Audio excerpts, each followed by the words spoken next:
Jeudi 9 décembre. Un soleil éclatant ce matin. Un soleil brillant. Ça nous change. Le soleil éclaircit les idées, vous ne trouvez pas ? Mais c'est agréable aussi, un temps de novembre. Un temps de novembre en décembre. Tout gris et tout poudré de brume. Poudré de brume ? Oui, pourquoi pas ? Embrumé de brouillard ? Ça vous plaît mieux ? Les couleurs s'éteignent, la lumière disparaît. Et cette alternance-là n'est pas pour me déplaire. N'est pas pour me déplaire, ça te choque ? Ça choque ton oreille positive ? Une double négation. Je sais, il faut pas, c'est pas bien. Mais moi j'aime ça. Oui, je sais, on s'est fait reprendre. Je dis souvent, c'est pas mal, c'est pas mal. Bien sûr que c'est pas mal et nous doublement négatif. Je sais que l'univers n'entend pas les négations et donc je dis c'est mal. Oui, c'est vrai, c'est vrai. Tu auras sans doute compris que je n'ai pas envie d'être, impeccable en tout. Que ta parole soit impeccable. Donc jamais de mots grossiers, d'obscénités, d'insultes, d'énervement. Il n'entre pas dans mon propos d'enseigner ou de pratiquer ceci. J'en suis désolée, c'est vrai. Même si ça choque certains d'entre vous, c'est justement ce qui attire le reste.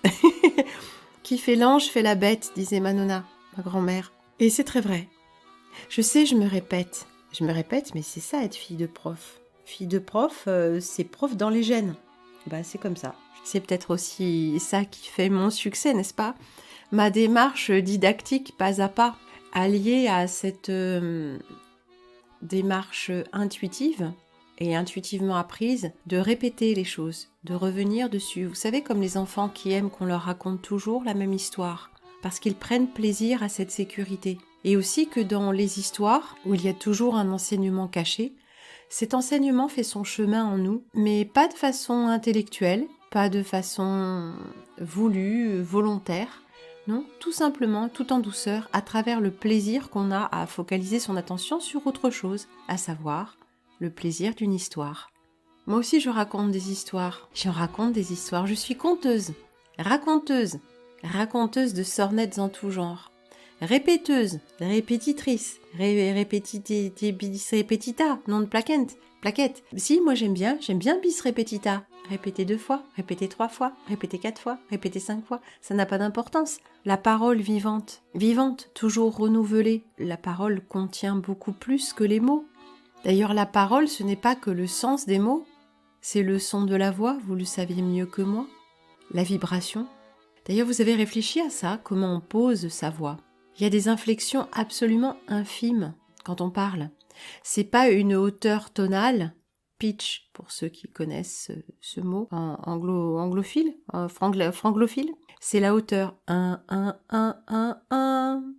Il n'y a pas de telle variation dans une voix parlée. C'est infime. C'est presque rien. Surtout en français, il y a des langues à ton, il y a des langues où on emploie un peu plus les différences de hauteur tonale. En suédois un petit peu, en danois un petit peu, d'autres langues, le chinois, on emploie vraiment beaucoup ça change le sens des mots. C'est pas un petit plus.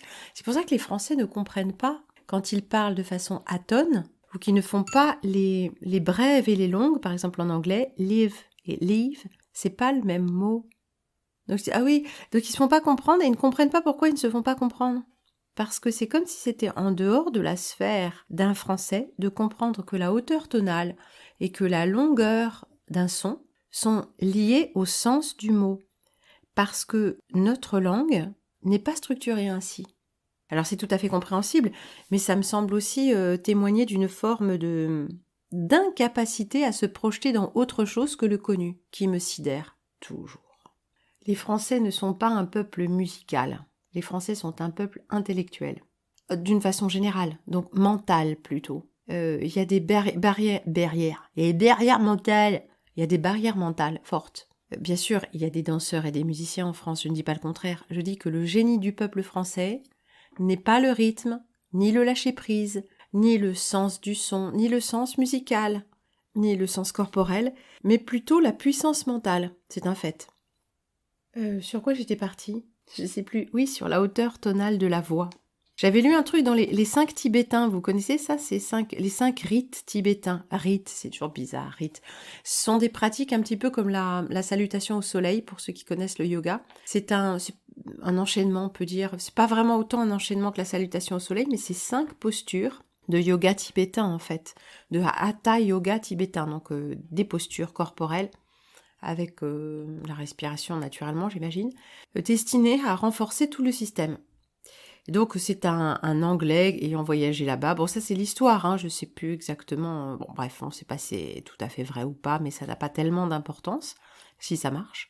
Il y a des gens qui pratiquent ça et qui s'en trouvent bien. Ça renforce le corps-esprit. Et dans ce livre où cet Anglais, ce militaire anglais raconte, début 20e, je crois, hein, raconte son histoire avec la rencontre du maître qui lui a enseigné ça et ce que ça fait et les postures, tout ça. À la fin, il me semble, il parle aussi des pratiques qui renforcent. Et il fait remarquer que les vieillards, il parle des hommes essentiellement, les femmes, je pense que ça lui vient même pas à l'idée, mais bon. Les hommes, en vieillissant, perdent leur puissance physique et virile, enfin tout, hein, la puissance de leur énergie vitale, et que parallèlement à ça, leur voix monte. Vous savez, leur voix parlée se met à chevrotter, est moins timbrée, et puis elle est un petit peu plus haute. Vous connaissez comme ça des femmes âgées qui ont retrouvé leur voix de petite fille, qui parlent un peu. Oui, alors ce serait bien si vous pouviez passer. Non, parce que. Alors j'en connais une, c'est insupportable. Elle n'est pas si âgée, mais c'est absolument insupportable. Mais j'en connais quand même pas mal. Et en fait, on peut choisir la hauteur de sa voix. Alors, bien sûr, on peut un peu falsifier sa voix. La rendre plus grave, par exemple. Ou la rendre plus aiguë. Mais généralement, on la rend pas plus aiguë. Enfin, sauf quand on est un homme qui veut se faire passer pour une femme. Mais sinon, la voix a tendance à monter. La hauteur tonale de la voix a tendance à monter, sans effort, et ça correspond à une perte de puissance énergétique. Je vous dis ça tout cru, hein, c'est pas absolument vérifié, mais on pourra y revenir. Je pense qu'il y a une grande vérité derrière ça. Et si vous maîtrisez votre voix, et vous parlez de la voix la plus grave possible, votre voix, hein, la plus grave possible en étant confortable, vous ramenez votre voix, dans des vibrations profondes. Les vibrations profondes, pour ceux qui connaissent le chant, ont tendance à vibrer dans la poitrine jusque dans le ventre, le pelvis, et mettre toute la structure en vibration, on le sent. Les sons aigus, en revanche, nécessitent plus de puissance pour être projetés, et ils résonnent dans la tête, derrière les dents, dans la boîte crânienne. Donc ça nous fait monter, ça nous déconnecte. Les sons graves, par contre, vont résonner partout. C'est-à-dire quand on met en vibration, c'est plus difficile évidemment, le bas du corps avec la voix, forcément on gagne en puissance puisque la vibration de la voix se produit entre la gorge et la tête. Donc naturellement, elle va avoir tendance à se produire là et à monter. Et si on la redescend jusque dans le bas de la structure, en fait, ça met en vibration toute la structure. Et une question que je me pose, c'est comment spontanément, c'est pas tout à fait une vraie question, hein, je vous avoue, mais comment spontanément se place la voix, par exemple, comment spontanément, donc là il y a déjà plusieurs hauteurs tonales, si vous avez entendu, une variation de la hauteur tonale de base de la voix avec laquelle je parle ce matin. Donc je maîtrise relativement la hauteur tonale. Je fais en sorte que ma voix reste dans les graves. Alors ça reste confortable pour moi, je pourrais parler encore plus bas, mais là ce serait exagéré. Par contre là je sens beaucoup plus de vibrations. Et si je laisse ma voix partir, comme souvent dans l'émotion, dans la journée, je vais parler comme ça, là l'émotion me fait échapper la voix. Donc si j'ai une certaine maîtrise, je suis posée, je suis assise, je réfléchis à ce que je vais dire et je sais à peu près d'où je pars et où j'arrive, donc je suis à peu près centrée mentalement et je maîtrise ma voix. Dans le fait de maîtriser sa voix, c'est comme un léger effort qui apporte une forme de plaisir quand même. Et je sens bien qu'en maîtrisant ma voix, il y a quelque chose qui s'aligne. Maîtriser n'est pas contrôler. Maîtriser, ce serait plutôt comme se dire tiens, je vais me tenir droite au lieu de m'avachir complètement. Je vais détendre mes épaules, détendre ma nuque. C'est un léger effort d'attention. C'est pas un effort physique, c'est un effort d'attention. Et quand on fait cet effort-là, comme l'effort d'ouvrir un peu plus grand les yeux ont tendance à se fermer, ou le visage a tendance à se fermer. Et quand on fait cet effort de maintenir une détente qui va vers le sourire dans le visage, de ramener la voix dans des vibrations plus graves, de se tenir dans une certaine détente des épaules, de la nuque, des bras, des mains, des jambes, des pieds, du pelvis, et bien tout ça, on sent que ça nous aligne. Donc il n'est que de faire l'expérience par nous-mêmes pour nous rendre compte qu'il y a un lien évident, entre la façon dont nous utilisons la voix parlée et la circulation du flux d'énergie. Et quand je dis flux d'énergie, ça peut être très simple de le sentir sans avoir de sens subtil, juste on sent tout d'un coup, évidemment, qu'il y a un léger mieux corporel, un très léger mieux corporel, physiologique et mental. Et que bien sûr, si votre voix est bien timbrée, bien sonore, bien posée, vous avez beaucoup plus de rayonnement. On vous écoute davantage. Là, une image me vient immédiatement, la voix bien posée et bien centrée résonne dans le cœur ou vient du cœur. Et le cœur, c'est pas les petits anges et les petits cœurs et les petits machins, c'est le centre énergétique de la clarté mentale, du sentiment, il est vrai, de l'amour, c'est certain, mais également de la clarté mentale. C'est-à-dire que clarté mentale, ressentie, non pas émotionnelle, mais des véritables sentiments, et amour ne sont qu'une seule et même chose. L'amour, c'est la clarté mentale. La clarté mentale nous fait comprendre que la peur, qui est l'antithèse de l'amour, la peur rétracte et l'amour expand, que la peur est le contraire de l'amour et que donc il est plus sage de choisir l'amour qui est la détente et l'acceptation. C'est pas un concept sentimental, l'amour, c'est une forme d'adéquation avec le flux de vie. Donc nous mettre en syntonie avec le flux de vie est la meilleure décision que nous puissions prendre, toujours. Et elle réclame parfois un effort d'attention. Par exemple, poser sa voix, pas poser, maîtriser l'émotionnel. Maîtriser l'émotionnel est parfois difficile, mais jouer avec sa voix l'est moins. Et si vos vibrations sont plus conformes à la pulsation de vie, alors peut-être aussi que les émotions déborderont moins. C'est peut-être pas très clair, mais je vais expliquer ça d'une façon différente. Si votre voix résonne plus profond dans vos centres énergétiques, dans les centres énergétiques de la vitalité, de la créativité, les centres les plus bas, ce qui se met en résonance n'est pas le mental et son emballement, mais plutôt les forces stables qui sont en vous. Si vous faites résonner, donc vibrer à longueur de temps, les forces qui sont stables en vous, alors les forces qui sont instables et qui ont tendance à vous déstabiliser s'exprimeront moins. C'est simple, vu comme ça. Alors je ne sais pas si ça marche véritablement, j'en suis intimement convaincue, mais faites l'essai tout simplement. C'est-à-dire écoutez-vous parler. Écoutez juste le timbre de votre voix. Peut-être ce faisant, écouterez-vous aussi les propos que vous tenez. Et peut-être certains de ces propos sont inutiles. Ils sont malvenus. Ou ils sont inspirés par la peur, l'émotionnel, et donc ils sont pas forcément utiles à vos relations ou à vous-même. « Ah, je suis vraiment trop conne, j'ai oublié de faire ça. » Non, je suis pas trop conne parce que j'ai oublié de faire un truc, j'ai juste oublié. Si j'ai oublié, j'ai oublié, c'est tout. C'est pas la peine en plus de s'en rajouter. Voilà. Bien sûr, on peut se laisser aussi un peu aller au débordement. La maîtrise et le contrôle en tout n'est pas forcément le but à atteindre. La maîtrise n'est pas le contrôle. On ne le dira jamais assez. La maîtrise, c'est la détente. Parce que la détente permet de libérer suffisamment d'énergie pour l'attention. Attention et non pas tension. La détente, qui est le contraire de l'attention, permet l'attention. L'attention à soi.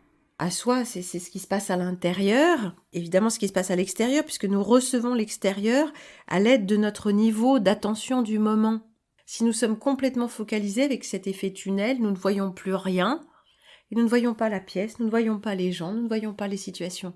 Si nous sommes détendus, alors tout entre en nous, se dépose tranquillement, sans attention spécialement focalisée, et c'est comme si tout était disponible. Vous saisissez ? Toute l'information est disponible et c'est une part intuitive de nous qui fait le tri entre l'information qui est pertinente maintenant et celle qui ne l'est pas. Ça ne demande aucune attention, spécifique, aucune attention, donc aucun effort. La maîtrise est également une absence d'effort. Alors pour arriver à la maîtrise, oui, il y a des efforts de chaque instant. Et il y a aussi des moments de non-effort. Quand les choses deviennent naturelles. Quand on apprend à jouer d'un instrument, au début, tout est effort, c'est très fatigant, comme l'apprentissage de la conduite. Et au bout d'un moment, tout est intégré par le système et il n'y a plus d'effort. Même placer son attention n'est plus un effort, ça devient une seconde nature. Je voulais également parler d'une chose qui m'importe, qui est que justement à propos d'attention, chacun se retrouve au centre de soi et chacun est donc là pour sa propre référence. Ce n'est pas une façon d'être égoïste, c'est une façon d'être présent. La plupart du temps, comme nous faisons tout à l'envers, nous ne sommes pas présents, mais nous sommes égoïstes. Nous ramenons tout à nous, mais nous ne nous accordons pas l'attention que nous réclamons des autres, la reconnaissance que nous réclamons des autres, ou la gentillesse que nous attendons et espérons des autres, l'amour que nous désirons si ardemment des autres ou d'un autre. Donc tout commence et tout finit à soi-même, parce que nous sommes le réceptacle de l'expérience vécue que nous vivons dans ce plan de réalité. L'attention à soi n'est pas l'égoïsme, l'attention à soi est la présence qui rend possible toute relation. La première relation, vous serez bien d'accord avec ça, est la relation à soi-même. Vous pouvez divorcer de votre femme, vous pouvez jeter vos voisins, tous vos partenaires, vous pouvez démissionner de votre travail, mais vous ne pouvez pas divorcer d'avec vous-même. En général, c'est ce personnage-là qui est assez difficile à vivre, qui s'énerve. Ce n'est pas l'autre qui t'énerve, c'est toi qui t'énerves à propos de l'autre. C'est une évidence. Même si l'autre faisait tout pour t'énerver, mais qu'il n'y avait pas une once de réceptacle d'énervement en toi, tu ne t'énerverais pas. Tu tournerais juste les talons en disant ton agitation ne me concerne pas, tes provocations ne me concernent pas. Ta demande constante d'attention est déplacée, mais il n'y aurait même pas d'énervement. Vous croyez pas ? Nous avons des réceptacles pour les choses qui nous arrivent. Nous avons des neurotransmetteurs spécifiques à peu près pour tout. Et nous pouvons en développer certains et en déserter d'autres. C'est très plastique le cerveau. Encore que ça ne se passe pas que dans le cerveau. Le cerveau est ici une image, bien sûr. En tout cas, en revenant au centre de soi, il est possible de dénouer les mécanismes qui se mettent en route de façon quasi automatique et qui nous conduisent à des situations cycliques, répétitives, généralement des conflits ou des addictions. Ce que nous essayons d'améliorer en nous, nous l'améliorons généralement de la mauvaise façon. Quand nous travaillons notre corps, c'est pour aller à l'encontre d'une douleur ou d'une faiblesse. Mais la faiblesse n'est pas dans le muscle que nous essayons de renforcer, où la douleur ne provient pas, plus exactement, du lieu même où elle se manifeste. Donc en général, nous sommes à côté de la plaque. Et il existe de nombreux programmes pour tout, pour nous dire ce que nous devons faire de notre corps, de notre esprit, de notre savoir, les programmes éducatifs, les premiers, les programmes télévisuels, les programmes d'entraînement sportif. Or, ces programmes sont toujours conçus par quelqu'un d'autre. Dans le pire des cas, ils sont conçus par le modèle pyramidal pour nous programmer. Un programme est destiné à nous programmer. CQFD. Mais il existe également des programmes personnalisés. Un programme d'amaigrissement ou d'entraînement sportif adapté à votre cas.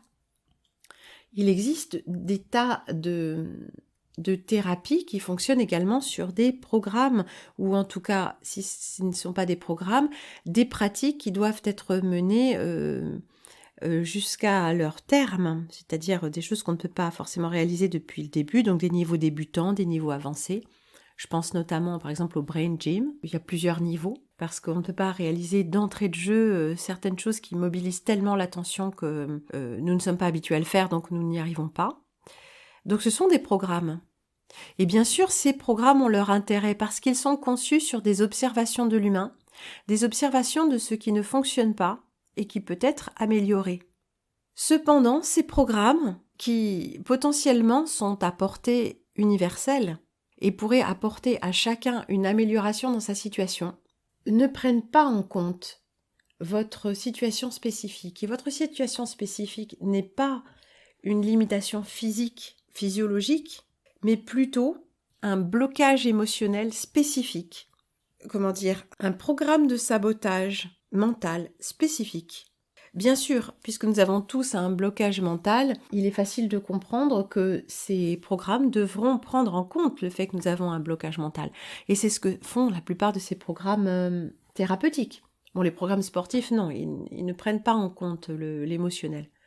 Et c'est en ça que beaucoup se trompent, que si nous avons un corps déformé ou déficient ou que nous ne pouvons pas mobiliser nos muscles, c'est parce qu'il y a une mémoire inscrite dans le corps qui inhibe certains mouvements parce que voilà, si on va là-dedans, on réveille le dragon endormi. Mais disons, bien sûr, les programmes thérapeutiques ont pour but de libérer le corps-esprit de tensions émotionnelles, de blocages, de traumas. Et ils peuvent même manquer leur but ce faisant, parce que il y a une donnée supplémentaire qui est que chacun place sa réaction traumatique à un endroit spécifique et d'une façon particulière. Et bien que les programmes de libération émotionnelle aient été conçus dans le but de nous libérer émotionnellement, ils ne peuvent pas prendre en compte la maturité spécifique de chacun à un moment donné, ni ses résistances. Bien sûr, ils devraient pouvoir le faire et c'est leur propos. Mais dans la réalité, ça ne se passe pas comme ça. Parce qu'il faut que la personne qui désire se libérer soit capable de le faire. Nous sommes rarement capables de nous libérer de ce que... Oui, la preuve, de ce qui nous entrave. Parce que le programme de sabotage est quelque chose de puissant et qu'on ne peut désactiver le programme de sabotage que indirectement, ce que font les pratiques qui nous sont proposées en général. Mais le programme de sabotage s'adapte. Donc il nous faut une sacrée dose de volonté et d'attention, non pas pour accomplir ces exercices ou ces pratiques, mais pour voir en quoi notre programme de sabotage s'active de manière à nous empêcher d'une manière ou d'une autre d'accomplir ces exercices. Un exemple très indirect, c'est que si votre voiture ne démarre pas, ou cale, ou je ne sais pas, alors que vous prenez cette même voiture pour aller à votre cours, il est possible que ce ne soit pas la voiture qui soit en cause, mais que inconsciemment, vous ayez, d'une façon absolument parfaite et coordonnée, noyé le moteur en démarrant 3 fois, en ratant vos gestes. Ce n'est pas vous qui avez raté votre geste, c'est la part mentale d'auto-sabotage qui a parfaitement réussi son sabotage automobile dans ce cas-là. Ça vous paraît peut-être aller un peu trop loin, mais je suis persuadée que ceci arrive et bien plus qu'on ne croit. J'ai vu beaucoup de résistance à l'œuvre lorsque le dragon, ce gardien des peurs endormies et des traumatismes stockés dans le corps, se sentait en danger parce que l'heure approchait d'un rendez-vous thérapeutique décisif, par exemple. Il y a en nous des résistances énormes. Donc ces programmes qui sont conçus pour nous tous, pour nous libérer, peuvent très bien ne pas fonctionner parce que ce n'est pas l'heure, ou parce que les choses qui nous sont proposées, au lieu de nous détendre, nous réveillent. Parce que chacun, nous plaçons notre résistance traumatique quelque part, parce que le traumatisme a activé une part spécifique de chacun d'entre nous. Et bien que les personnes qui ont conçu ces techniques aient cru prendre en compte les spécificités de chacun et aient conçu une méthode universelle, eh bien, ces concepteurs ne sont pas nous, ils ne sont pas toi. Ils ne peuvent pas savoir ce qui s'active en toi à un moment précis, même s'ils croient le savoir. Bien sûr, certains ont beaucoup d'expérience et beaucoup de recul. Cependant, le moment que tu vis, toi, maintenant, il n'y a que toi qui es au centre. Il n'y a que toi qui sais. Aussi bien dans les programmes d'entraînement sportif. On peut t'expliquer en quoi telle série d'exercices va développer quel groupe musculaire, et ça a été très bien conçu de façon anatomique, physiologique, biomécanique. Et pourtant tu as toujours mal au dos. Et pourtant tu ne maigris pas. Et pourtant tu n'améliores pas tes performances. Pourquoi ? Parce que ces programmes ont été conçus bien souvent de façon mentale, analytique, ou même synthétique, mais d'abord analytique, en fragmentant le corps. La vision holistique n'est pas souvent de mise dans le sport. Une vision d'ensemble, oui, mais certainement pas une vision holistique. Alors au final, tu crois renforcer ton corps, tu fais des efforts insensés, mais tu te crispes d'autant plus sur le but à atteindre. Ce faisant, tu rates ce but. Tu ne peux pas atteindre le but que tu te proposes d'atteindre parce que tu te réfères à la compréhension d'un autre de qui tu es, de ton corps-esprit et de tout le propos de ton incarnation sur cette terre, c'est-à-dire dans ce plan de réalité. Au final, même si tu suis un programme d'entraînement sportif, mais que tu n'es pas attentif à tous les signaux de ton corps-esprit, tous les signaux émotionnels, tous les signaux de douleur, tous les signaux de bien-être, si tu n'es pas attentif à ça, encore une fois, tu es en train de reproduire l'expérience d'un autre, tu vis la vie d'un autre, tu suis le programme qu'un autre a conçu pour toi, pour te faire un corps qui n'est peut-être pas le tien. Les variations des corps humains sont peut-être infimes, mais elles sont importantes. L'histoire de ton corps depuis que tu es né, ou même dès ta conception, la façon dont certaines tensions, certaines mémoires héritées se sont logées, stockées, ancrées dans ton corps-esprit qui est un corps symbolique. La façon dont ces tensions se sont stockées rendent ton histoire corporelle absolument unique. Alors bien sûr, il y a des grandes lignes, mais même ces grandes lignes, peut-être, elles ne sont pas bonnes pour toi, elles ne sont pas vraies pour toi. Alors même quand tu t'entraînes, c'est toi qui sais. C'est toi qui devrais savoir quel mouvement est bon pour toi maintenant et jusqu'où. On t'explique comment faire ce mouvement, jambes tendues ou jambes relâchées, bras écartés, mais c'est toi qui sais. Quel groupe musculaire s'active, comment ton corps se déforme.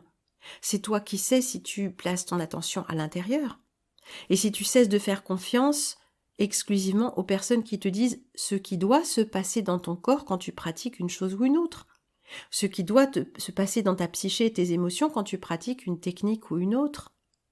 En fait, si tu suis un programme, tu cherches à atteindre le but qu'un autre s'est fixé pour toi. On parlait d'un maître d'arts martiaux, pas d'arts martiaux asiatiques, mais d'arts martiaux de toute façon, dont les élèves n'arrivent pas forcément à reproduire les performances. Cet homme-là est véritablement un maître, un danseur, c'est visible, un musicien, paraît-il. Il a un sens du rythme, un sens de la grâce corporelle qui est évident, un sens du temps absolument exceptionnel. Mais ses élèves ne reproduisent pas, avec grâce et efficacité, ses mouvements ou sa technique. Pourquoi ? Peut-être que ses élèves ne sont pas aussi engagés dans le travail corporel, mental et spirituel que lui, c'est sûr.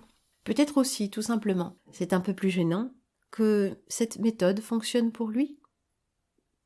Tous les élèves des grands maîtres d'art corporel, que ce soit des thérapeutes ou des arts martialistes ou des danseurs, tous les élèves des grands maîtres ont fini par développer leur propre technique. On me dit non, pas tous. Dans les arts martiaux japonais ou asiatiques, il est de mise de reproduire exactement la technique de la lignée du maître. Peut-être, je n'en sais pas, assez long.